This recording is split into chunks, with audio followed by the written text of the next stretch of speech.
CBS Radio presents the news. From Washington, here is Bob Pierpoint. Another larger Sputnik with a dog named Curly aboard is now whirling around the Earth 1,000 miles out in space. The Russians launched an 1,100-pound satellite late last night, and so far both Sputnik 2 and its K-9 passenger are reported doing well.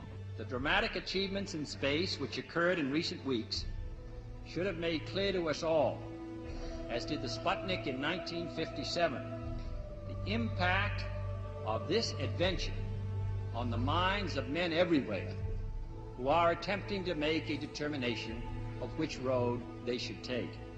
Radio Moscow started broadcasting time schedules for its latest satellite a short while ago, with the announcement that Sputnik 2 will pass over Washington, D.C. in just a few minutes from now. Dr. J. Allen Hynek, well-known associate director of the Smithsonian Observatory at Cambridge, Massachusetts, was asked if the half-ton weight of Sputnik 2 indicated the Russians might have a war rocket powerful enough to reach this continent from the Soviet Union. It certainly indicates they have the capabilities of launching an intercontinental ballistic missile, replied Dr. Hynek. Now it is time to take longer strides. Time for a great new American enterprise. Time for this nation to take a clearly leading role in space achievement, which in many ways may hold the key to our future on Earth. Dr. John S. Reinhardt, also with the Smithsonian Observatory, commented after studying figures on the new Soviet satellite, "I firmly believe the Russians could reach the moon in a few days." I believe we should go to the moon. But I think every citizen of this country, as well as the members of the Congress, should consider the matter carefully. Every scientist, every engineer, every serviceman, every technician, contractor, and civil servant gives his personal pledge that this nation will move forward with the full speed of freedom in the exciting adventure of space. We go into space because whatever mankind must undertake, free men must fully share.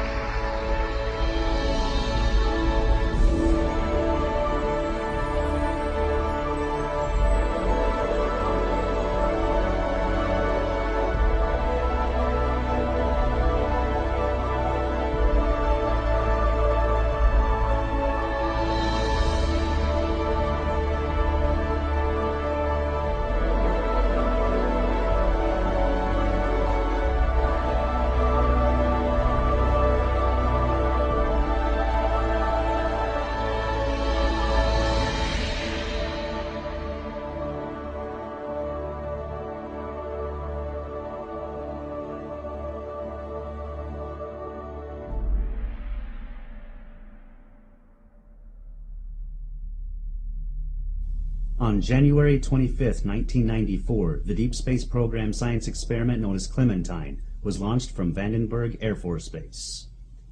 Clementine was able to deliver more than 1.8 million digital images between February 26 and April 22, 1994. These images were quickly accessible to the general public on the World Wide Web.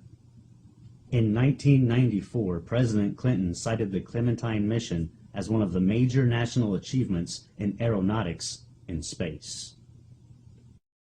By going to the Clementine Lunar Image Browser 1.5, you can find many images that have been smudged or blurred to keep you from seeing what is there. Click on the desired resolution section and choose 1 pixel equals 1 kilometer option. Then by going to the image size in pixels option, choose 768 by 768. You are now ready to see for yourself a huge object on the surface of the moon. On the moon map, you will easily see a dot on the top of this crater and on the lower left.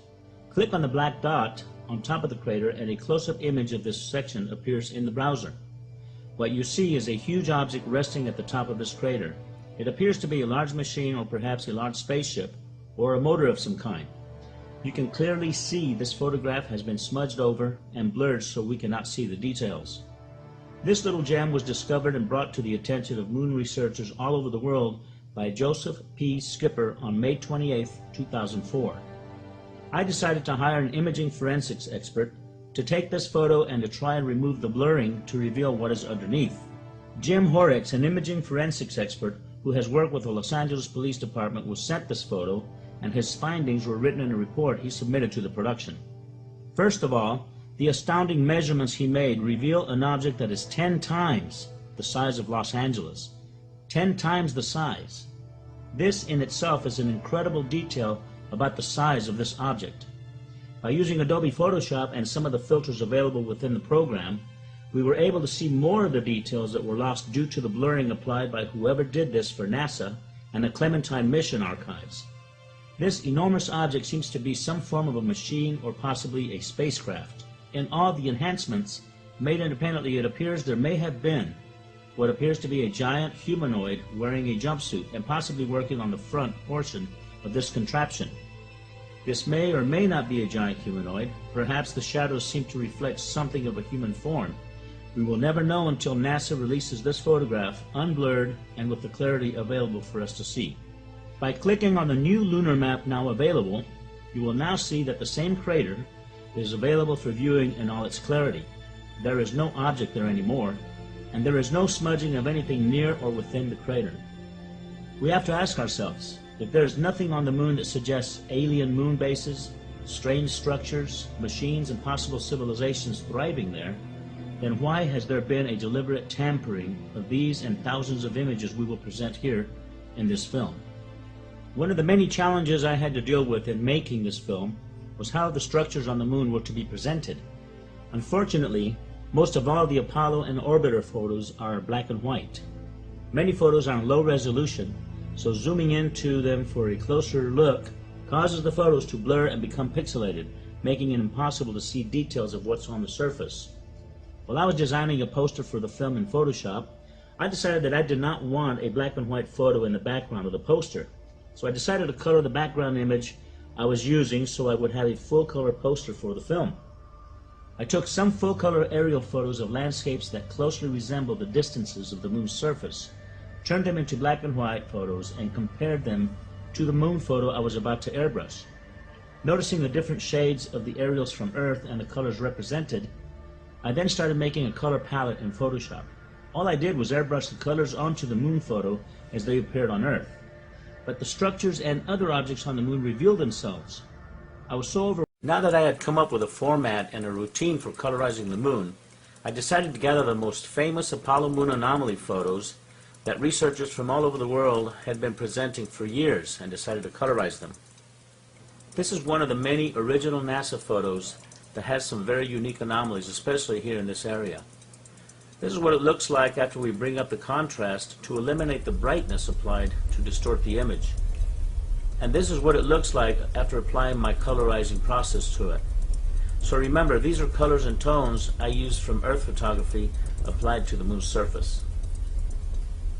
With Earth colors applied, you can see all the details with depth perception as never before. By painting the moon with Earth colors and tones, we can now see what has been there all along for us to view.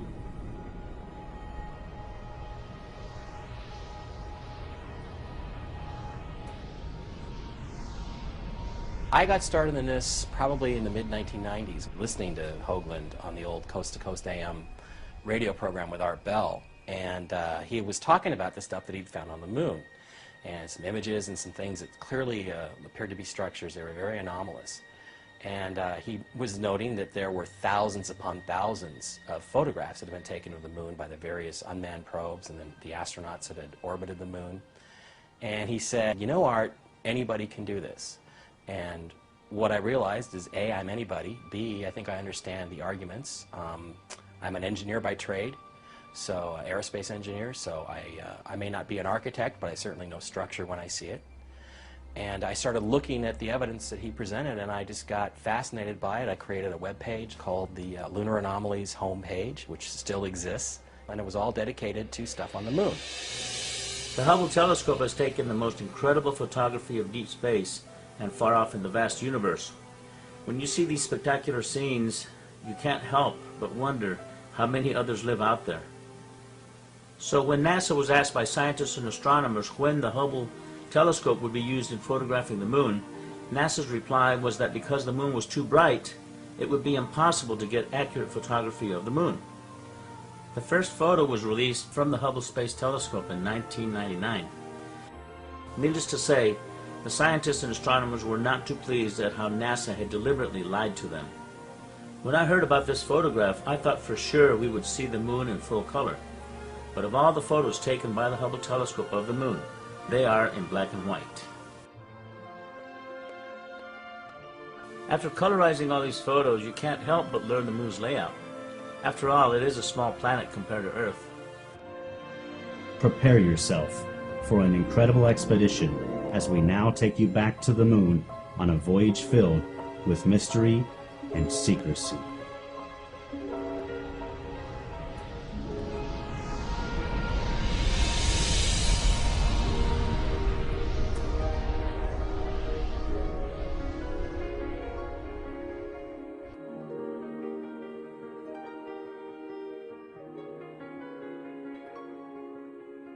I'm not sure why NASA has not told us what's on the moon.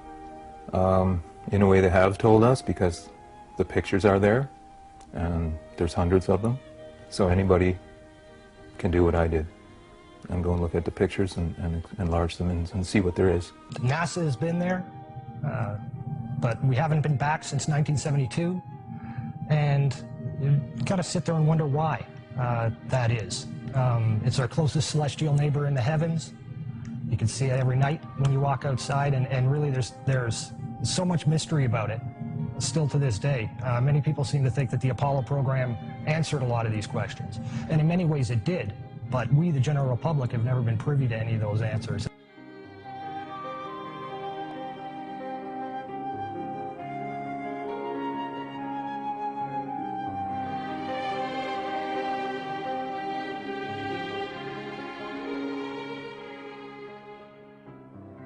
Is there already somebody there? And is there even a secret space program that we don't know about, that maybe even NASA doesn't know about, that's been to the moon and back and using very advanced technology? A cover story that's based entirely upon the premise that there is absolutely no life there, and that there's no life to be found, past, present, at all. That's simply not the case. So I certainly believe that some of the stuff that we're finding on the moon may be alien, extraterrestrial in origin. It may be ruined, ancient, abandoned extraterrestrial ruins.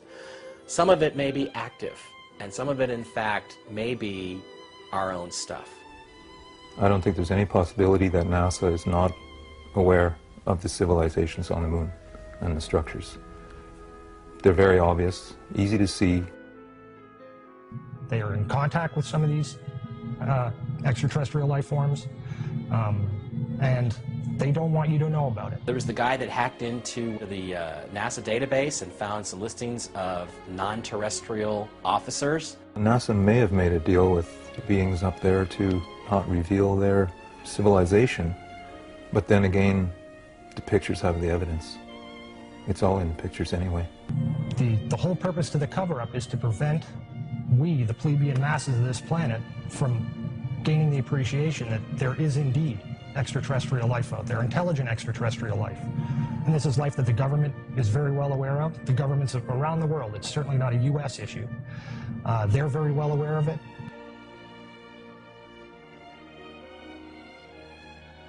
Because you've been lied to, you've been robbed of something that you deserve, which is to know what your true history is and what your true significance is in this world.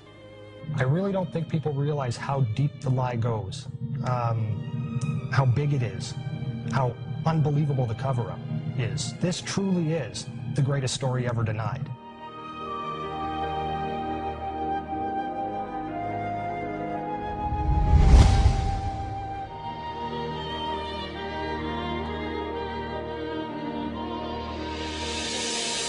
It is the most amazing secret never told.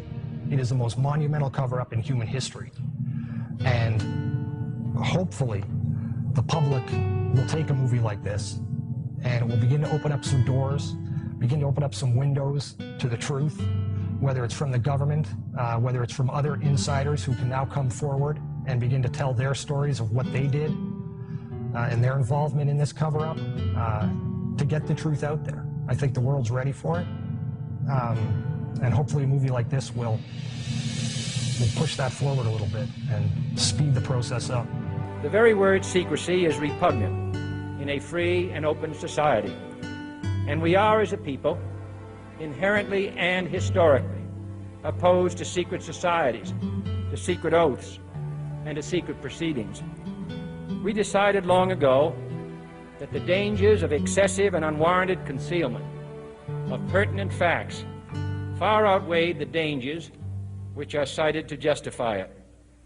And there is very grave danger that an announced need for increased security will be seized upon by those anxious to expand its meaning to the very limits of official censorship and concealment. That I do not intend to permit to the extent that it's in my control.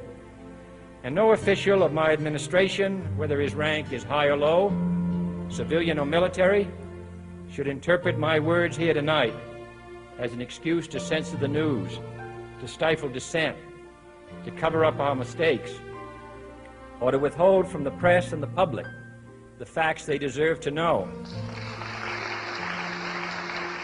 By playing around with these images, using modern software techniques, some of the results really are eye-opening. And again, it really comes back to, you've got to ask yourself the question, why do playing around with these images, using modern software techniques, some of the results really are eye-opening. And again, it really comes back to, you've got to ask yourself the question, why do NASA or any of the other space agencies or any of the major observatories, why will they not show you any of the new adaptive optics imagery of the moon?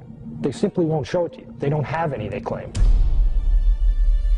A report was prepared under contract to NASA by the Brookings Institute, Washington, D.C.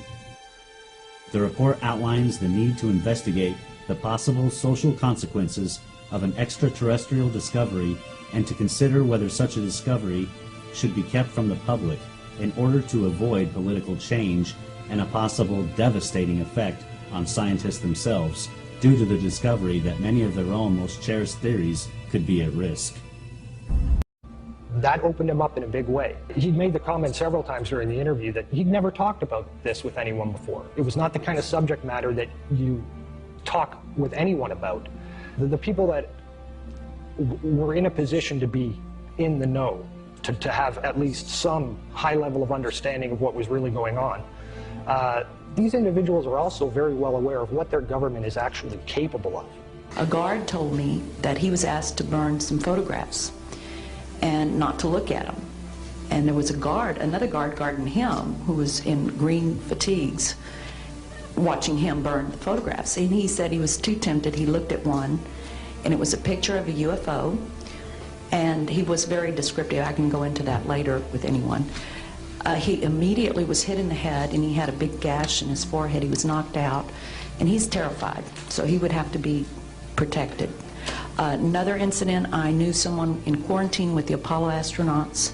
He told me that the Apollo astronauts saw craft on the moon when we landed, and that is what he told me. And he also was afraid, he said that the astronauts are told to keep this quiet.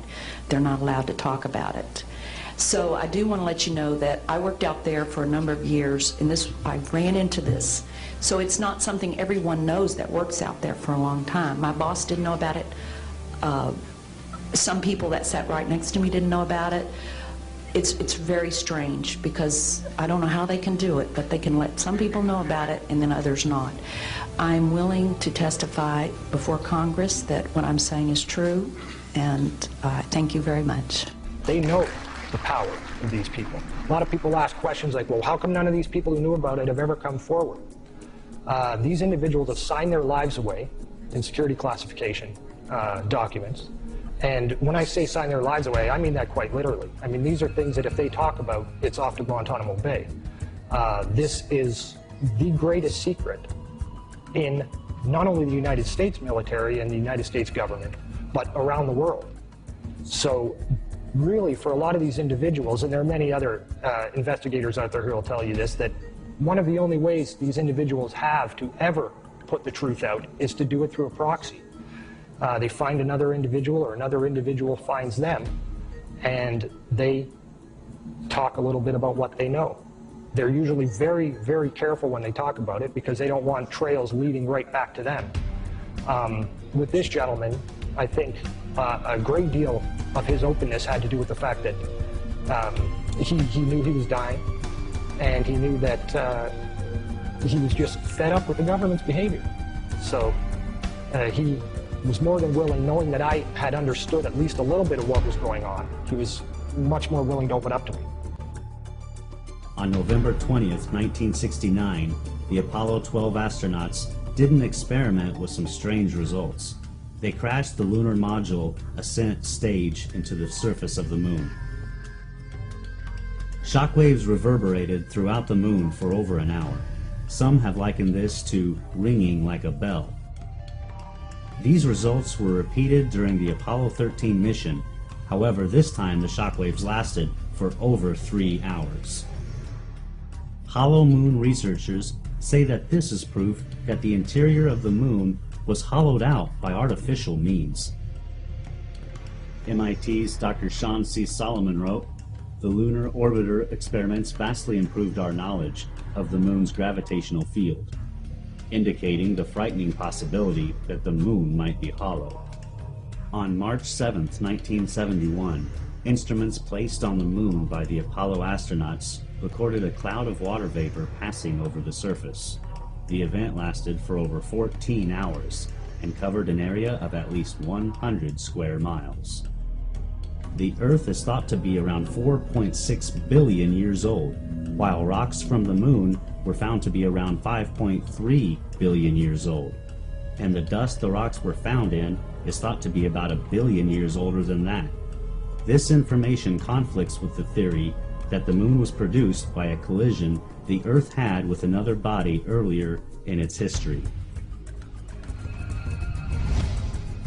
One of the things you've got to keep in mind as well when you're looking at NASA imagery is that although the sky may appear black in those frames, in many instances, when you enhance that image, you discover that there's actually an incredible amount of image detail that's just buried in the darkness of that image.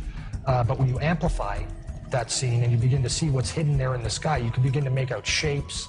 There's a few images that show structuring. And this is all done in an effort to both hide the truth, but as well to leave a bit of the truth there for you. And again, a lot of people don't want to believe they do that, but they do. That's all part of the dripping faucet technique, where they give you tiny little bits of the truth, and you can begin to fill it in, put it together for yourself. One of the frames that really demonstrates the way they use this dripping faucet technique is a frame known as 20680 from the Apollo 17 mission. For 30 years, this frame was officially listed in their catalogs in the Apollo 17 Photographic Index as being a blank, no image data frame, a frame that has got nothing on it. While this image is most definitely sunstruck and overexposed, blank it most certainly is not.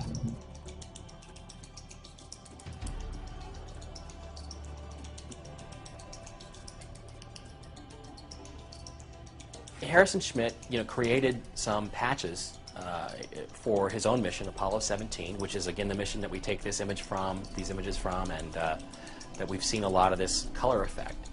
And what he put on it was Stonehenge and the sun. And the sun is a symbol of ancient Egyptian god Horus.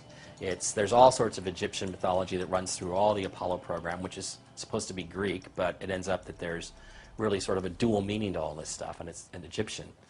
And what he's clearly saying to people is, look, these are ruins. They're a structure. This is what we're really doing on the moon. And I think what they're doing is they're trying in a subtle way to let people know, either because they remember it subconsciously or because they are deliberately trying to send us messages under the radar that they did not go there and pick up a bunch of rocks, but instead what they brought back, or what they were sent to investigate, was ancient extraterrestrial ruins. One of the most important things to keep in mind whenever you're looking at any NASA imagery, whether it's Apollo imagery or imagery of Mars, it doesn't really matter. Perspective is everything. We human beings down here on terra firma are afforded one perspective of the moon. We look at it, and that's what we have to look at. We don't know what the moon looks like from the side or from different oblique angles. All we have is this singular representation that we have to look at. And NASA has, in fact, gone to great lengths to ensure that the imagery that they show us of the moon's surface resembles very closely, both in photometric function as well as in angling, and the dimensional properties of the image make it appear as if it would look just like it does from Earth. One of the primary obfuscation techniques that NASA uses is to simply rotate the imagery. They insert a false horizon in their oblique imagery, so by turning these images upside down, it alters vertical objects, suddenly don't cast shadows anymore. The shadows aren't in the right places.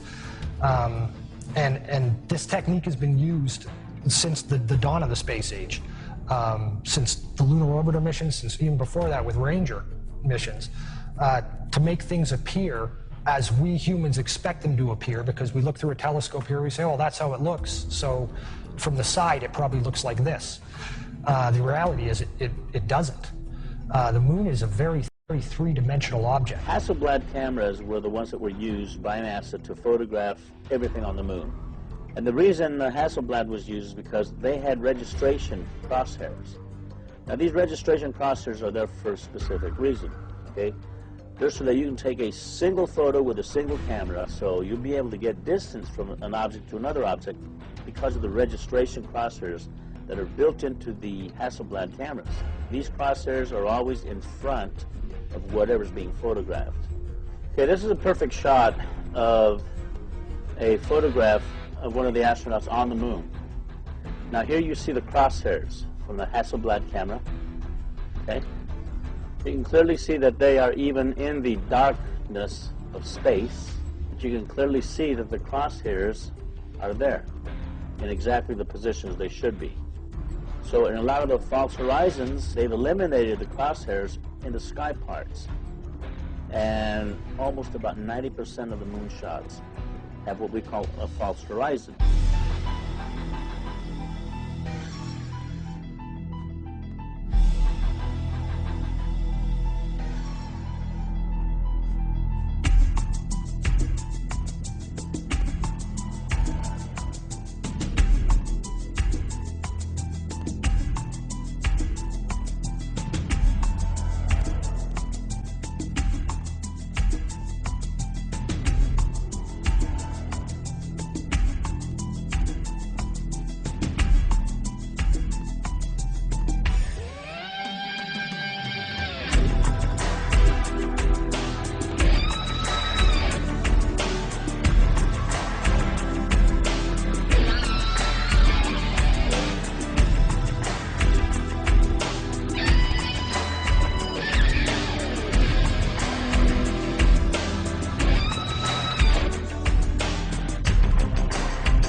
In 1999, William Burroughs wrote a book called This New Ocean. It's a non-fictional account, supposedly non-fictional account, of the space race. If you look at the cover of that book, you'll notice that he has a picture of the Earth's horizon on it with the moon above.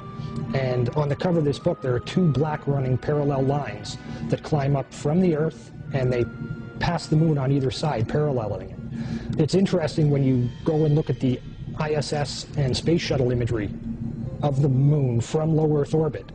When you begin to enhance those images and begin to attack the black area of the sky that appears to be solid black, and there are different filtering techniques you can use to draw that out, you begin to realize that those lines that are on the cover of this book actually are appearing in these photographs. And they don't appear once or twice. You don't see this effect once or twice. You see this in many dozens of photographs. They're just of the moon.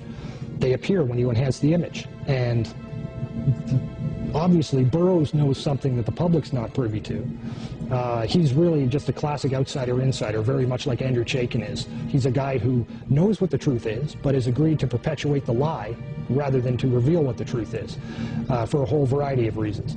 Burroughs does a fantastic job of presenting to us exactly the propaganda and the storyline that the powers that be have been selling us as being the truth for decades, and it gives the reader the official historical cover story in brilliant details. He's someone who is most definitely in the know.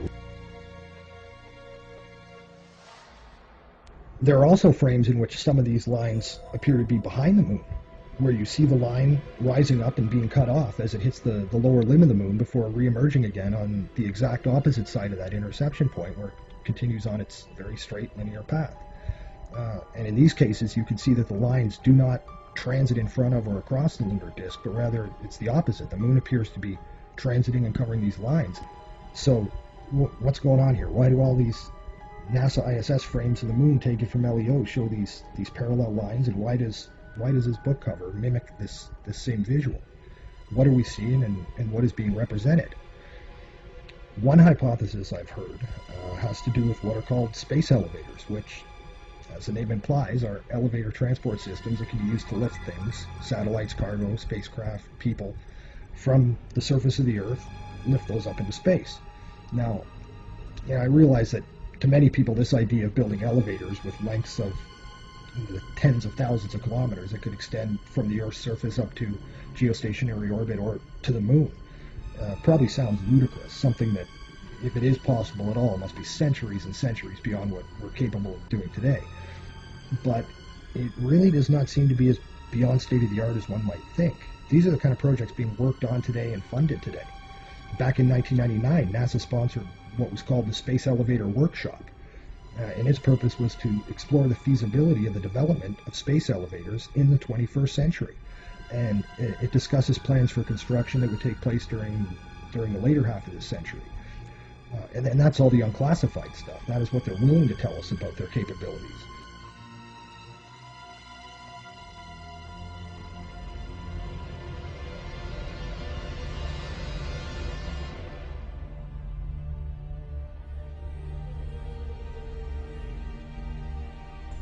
Were the Egyptian pharaohs and clergymen of their time aware of subterranean places that had celestial functions?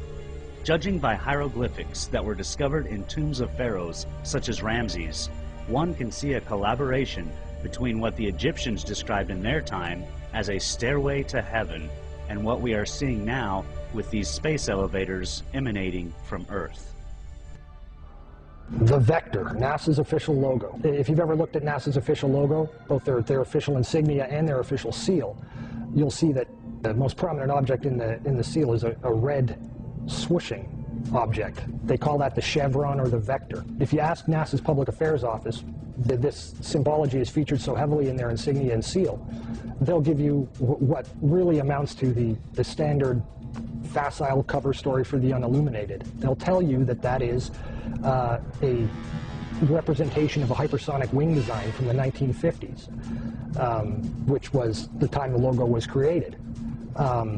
Not exactly the case. Someone might want to ask the Russian Federal Space Agency, Roscosmos, that was formed in 1992, why they chose that same logo. And while you're at it, you can go ask the Chinese, who formed their space agency in 1996, why in the world they're using a hypersonic wing design from the 1950s as their official logo. Then you can ask the Japanese, the South Koreans, Taiwanese, Malaysia, Mexico, Iran, all of these countries, even Bulgaria. They all utilize the vector symbology in their space agency logos for their national space agencies. It gets even deeper. You can go look at the individual manned program patches for NASA. The Mercury program, for example, a blatant use of covert symbology. In every logo dealing with the Mercury program, you'll see what looks like a number 7 in their logo. And again, NASA's official story is that they put this number 7 there so that they could pay homage to the original 7 Mercury astronauts. Kind of forgetting the fact that only 6 Mercury astronauts actually flew into space, because number 7 never did. Deke Slayton had a heart problem, so he didn't get to go up. So there were only 6 Mercury astronauts. Yet there's a 7 in every single logo. That's in the official mission or official program insignia for Mercury, as well as the 6 individual mission patches carry this logo. And it carries on to the Space Shuttle program. If you look at the Apollo logo has a big letter A in it. At least that's what they want you to believe, but it's not. Again, that's just a simple way of explaining away the inclusion of this vector symbology in the logo.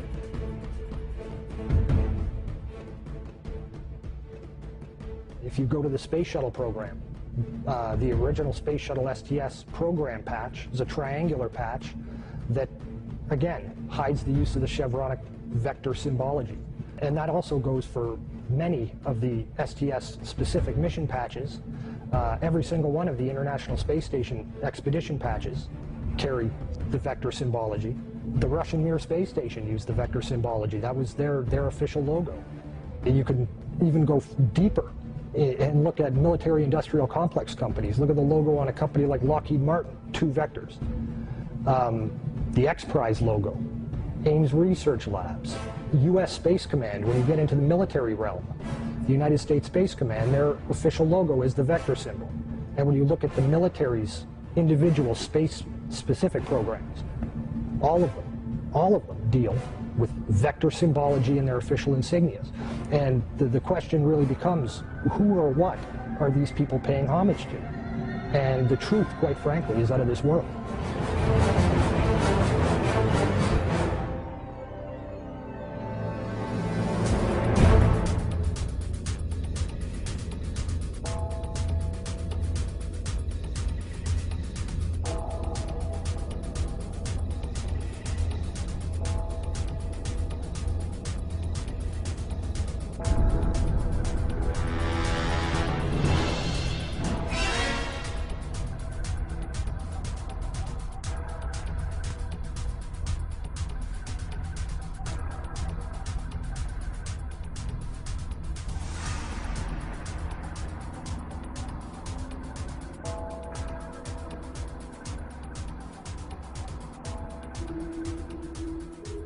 This painting, entitled The Madonna with Saint Giovannino, was made sometime during the 1400s. The artist's name is not known, but at first glance you can notice a UFO shape in the sky to the right side of the Madonna. If you were to see the original full-size painting, you would see the object clearly. Looking at the enlargement, you can see a man and his dog standing and looking up at the object. However, this painting has something else being depicted. On the left side of the painting, you see the sun and some vector-like objects seemingly flying from or toward the sun. Perhaps this artist was trying to tell us something. In another painting of the Madonna made by a completely different artist, the unusual patterns of the sun and the vector-like symbols have also been added prominently on the Madonna's cloak. You can see the same symbology on this painting as on the one before. This time, however, there is no UFO object to be seen anywhere in the sky. This footage was taken over Mexico City in 2002. There were many other videos and photographs taken of this same type of object, clearly resembling the shapes as seen on the visor of the astronaut, on the moon, and depicted in the 14th century paintings of the Madonna and Child. There is probably a larger story behind the vectors, but it is very unusual this symbology has been adapted by all the United States and foreign space agencies, especially enemies like Iran and others who are also making missions to the moon. Control Houston, switching now to the voice of Jim Level. 60.5, good to hear your voice. Apollo 8, Houston, what does the old moon look like from 60 miles, over? Okay, Houston, the moon is essentially gray, no color.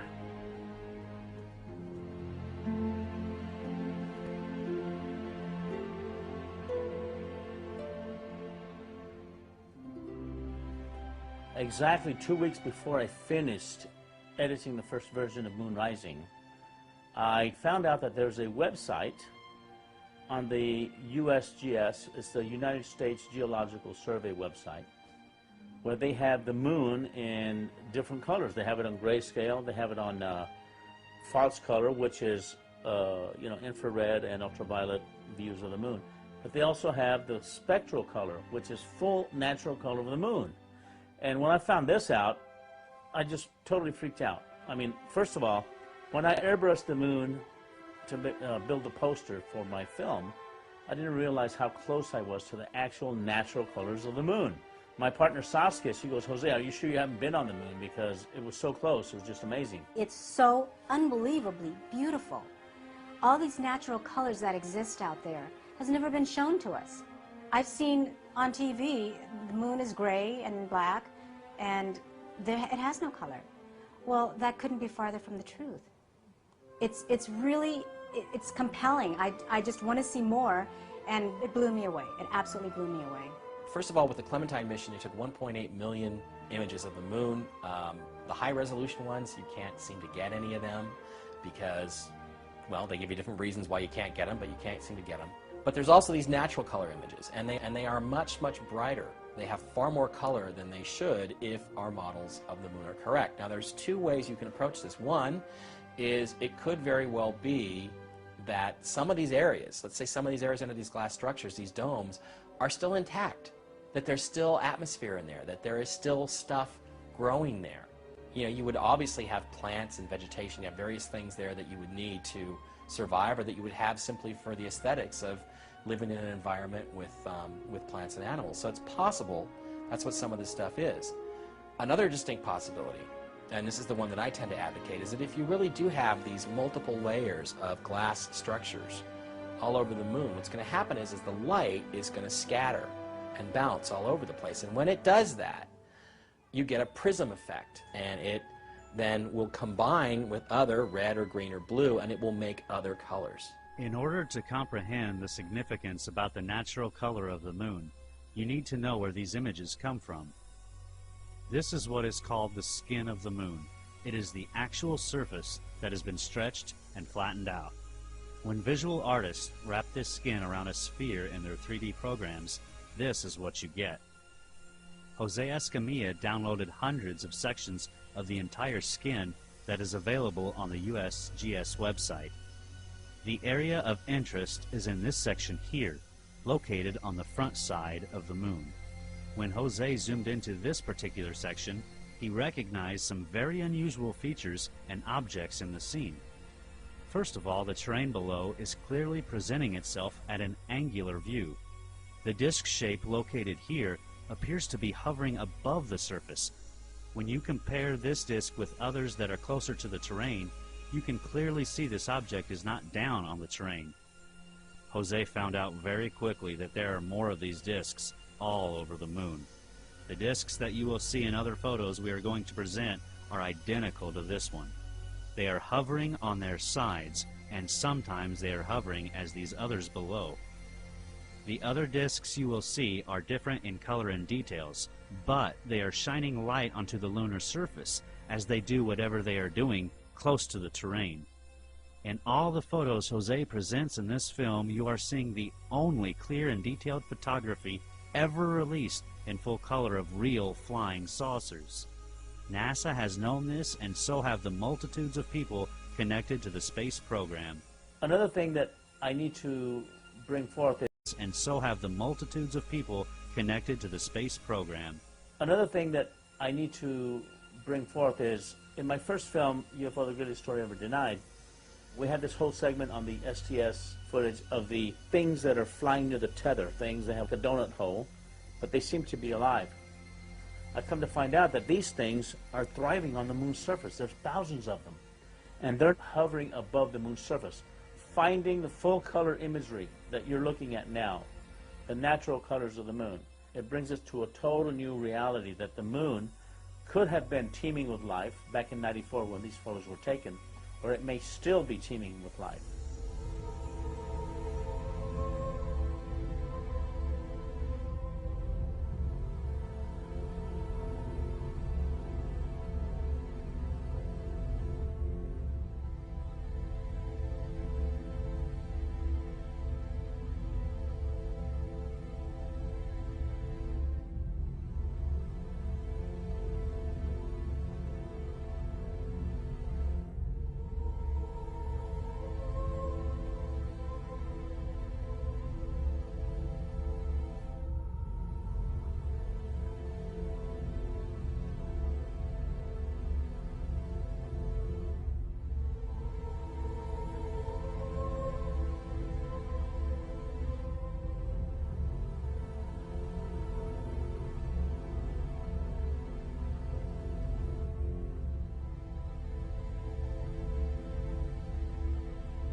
And the truth is, once you look at these pictures of the moon or Mars, and you realize that this stuff is structure, that there's artificial structures there, pretty much everything's on the table.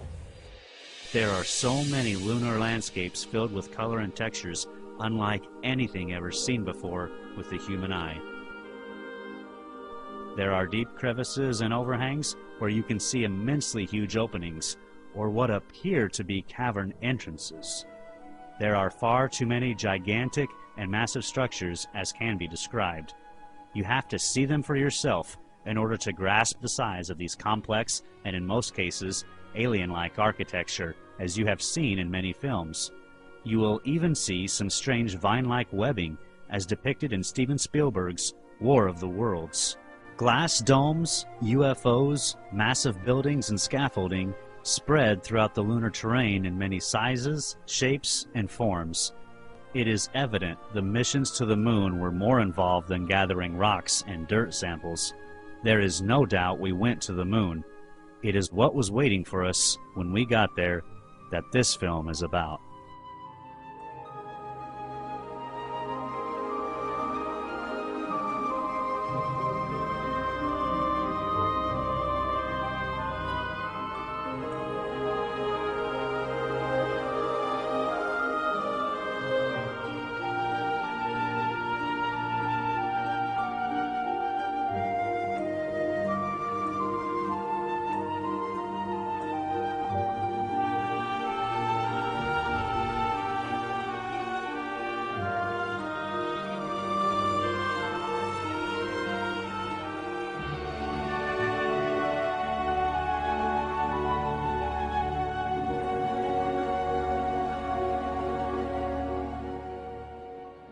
Finding the full color imagery that you're looking at now, the natural colors of the moon, it brings us to a total new reality that the moon could have been teeming with life back in '94 when these photos were taken, or it may still be teeming with life. I think they are still there. They were there in the 70s when the last Apollo mission was there. I found lights on. It seems that, at least in some areas of the moon, that the lights might still be on.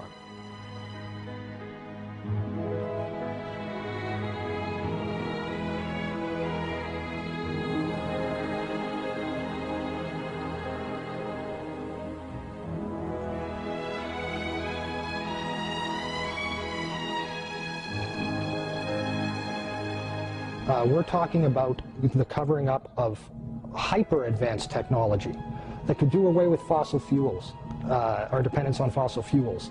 We're talking about technology that allows for much quicker transport through space than we've ever been told. What I think has happened is that all these other countries somehow have found out that we went there, that we brought back this technology, that we're exploiting this technology.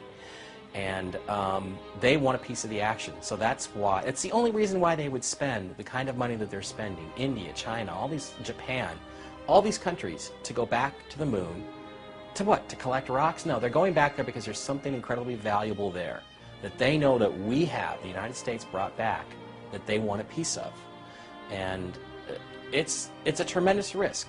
You know, there's not just simply the risk to the astronauts' lives. There's, if you believe some of the stories, there's even a risk to, you know, other people that might already be there. In the end result, I have found that the moon is in full color. It's not a black and white object.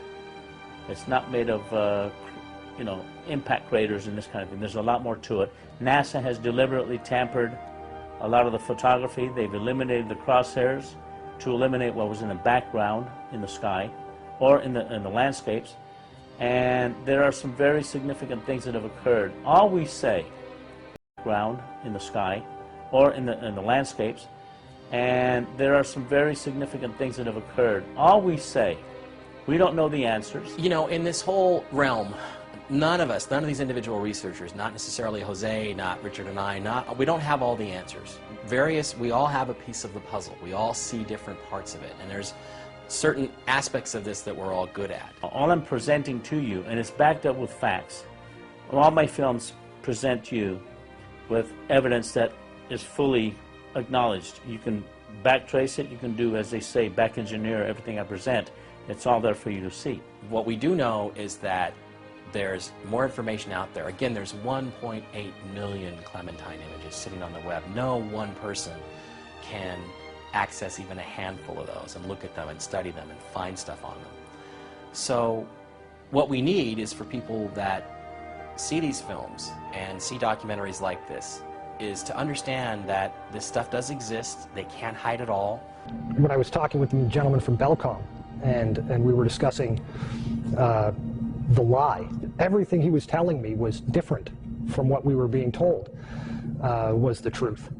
And at one point I asked him, I said, man, you guys, you lied about a lot, didn't you? And instantly he said, no, we didn't lie about certain things. We lied about everything. None of it was true.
have vowed that we shall not see it governed by a hostile flag of conquest, but by a banner of freedom and peace.